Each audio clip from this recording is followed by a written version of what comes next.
नमस्कार दोस्तों, आप सभी का हमारे YouTube चैनल में बहुत बहुत स्वागत है।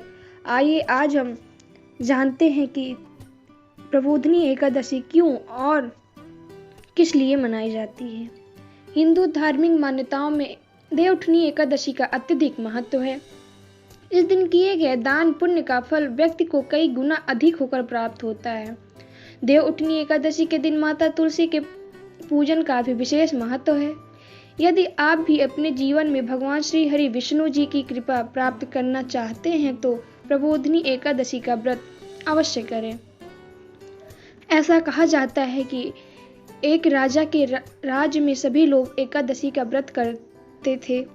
प्रजा तथा नौकर चाकरों से लेकर पशुओं तक को एकादशी के दिन अन्न नहीं दिया जाता था।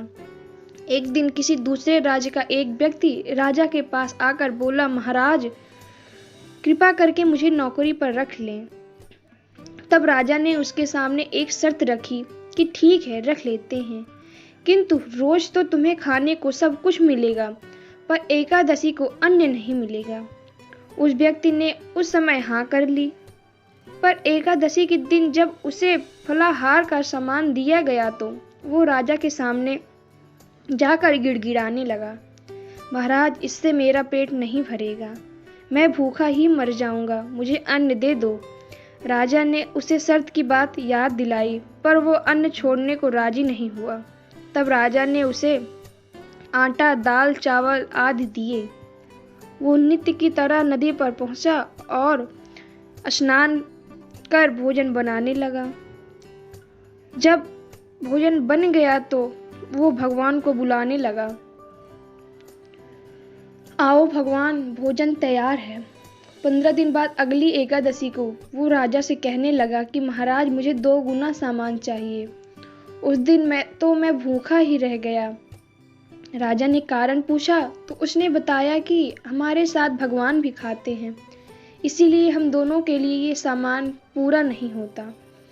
बुलाने पर पीताम्बर धारण किए भगवान चतुर्भुज रूप में आज पहुँचे तथा प्रेम से उसके हाथ भोजन करने लगे। भोजनादि करके भगवान अंतर्धान हो गए तथा वो अपने काम पर चला गया। 15 दिन बाद अगली एकादशी को वो राजा से कहने लगा कि महाराज मुझे 2 गुना सामान दीजिए। उस दिन तो मैं भूखा ही रह गया। राजा ने कारण पूछा तो उसने बताया कि हमारे साथ भगवान भी खाते हैं, इसीलिए हम दोनों के लिए सामान पूरा नहीं होता। यह बात सुनकर राजा को बड़ा आश्चर्य हुआ। वो बोला, मैं नहीं मान सकता कि भगवान तुम्हारे साथ खाते हैं। मैं तो इतना व्रत कर रखता हूँ, पूजा करता हूँ, पर भगवान ने मुझे कभी दर्शन नहीं दिया। राजा की बात सुनकर वह बोला, महाराज यदि विश्वास ना हो तो साथ चलकर देख लें। राजा ने एक पेड़ के पीछे छिपकर बैठ गया। उस व्यक्ति ने भोजन बनाया तथा भगवान को शाम तक पुकारता रहा। भगवान ना आए। अंत में उसने कहा, हे भगवान, यदि आप नहीं आए तो मैं नदी में कूदकर प्राण त्याग दूंगा। लेकिन भगवान नहीं आए। तब वो प्राण त्यागने के उद्देश्य से नदी की तरफ बढ़ा। प्राण त्यागने का उसका दृढ़ इरादा जान शीघ्र ही भगवान ने प्रकट होकर उसे रोक लिया और साथ बैठकर भोजन करने लगे। खा पीकर वे उसे अपने विमान में बिठाकर अपने धाम ले गए। यह देख राजा ने सोचा कि व्रत उपवास से तब तक कोई फायदा नहीं होता जब तक मन शुद्ध ना हो। इससे राजा को ज्ञान मिला।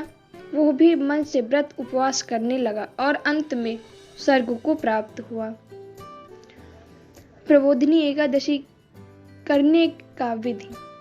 तुलसी के पौधे को चारों तरफ स्तंभ बनाएं, फिर उस पर तोरण सजाएं, रंगोली से अष्टदल कमल बनाएं, शंख चक्र और गाय के पैर बनाएं, तुलसी के साथ आंवले का गमला लगाएं, तुलसी का पंचोपचार सर्वांग पूजा करें, दशाक्षरी मंत्र से तुलसी का आवाहन करें। तुलसी का दशाक्षरी मंत्र श्री ह्रीं क्लीं ए वृंदावने स्वाहा। तुलसी का दीप और धूप दिखाएं। सिंदूर, रोली, चंदन और नैवेद्य चढ़ाएं। तुलसी को वस्त्र अलंकार से सुशोभित करें। फिर लक्ष्मी अष्टोत्र या दामोदर अष्टोत्र पढ़ें। तुलसी के चारों ओर दीपदान करें। एकादशी के दिन श्री हरि को तुलसी चढ़ाने का फल 10,000 गोदान के बराबर है।